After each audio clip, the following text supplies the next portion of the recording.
নমস্কার। আজ আমি গণেশ দাদার অঙ্গরাগ করব। যদিও ভিডিওটি আমি করেছিলাম দুদিন আগে।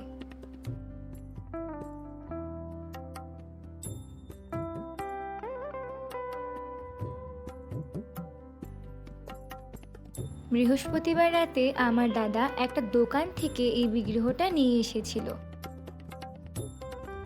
সে বলল সে দোকানের কোনায় এই বিগ্রহটাকে পড়ে থাকতে দেখেছে, তো এনে আমাকে বলল এই বিগ্রহটাকে একটু রং করে দে। তা আমি দেখলাম গণেশদার অবস্থা খুবই বাজে, ময়লা হয়ে একদম কালো হয়ে গেছে। তাই আমি ভেজা কাপড় দিয়ে পরিষ্কার করে বেস কালার করে নিয়েছি।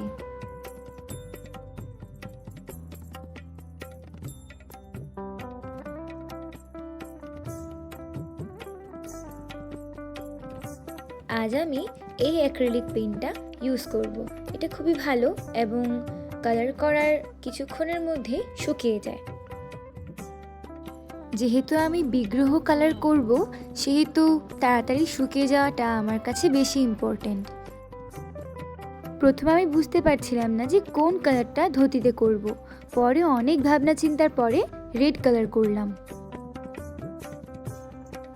এবার যারা এসে বলবেন রেড তো বুঝলাম, কিন্তু কোন রেড, তাই আমি আগে থেকেই বলে রাখি এটা হচ্ছে ক্রিমসন রেড। ধুতির উপরে কোমরে যে কাপড়টা বাঁধা থাকে সে কাপড়টাকে আমি ইয়েলো কালার করলাম। আগেও আমি অনেকবার গোপালের অঙ্গরাগ করেছি, তবে এই প্রথমবার আমি গণেশদার অঙ্গরাগ করছি, তবে সেগুলো কখনো ভিডিও করা হয়নি। হাতের পাশে যে কাপড়টা আছে সেটাতেও আমি রেড কালার করলাম।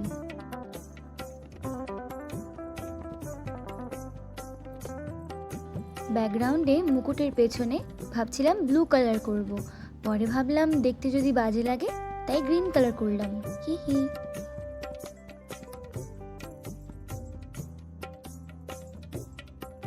আজ এতটুকু পর্যন্তই, বাকি দেখাবো পরের ভিডিওতে। বাই।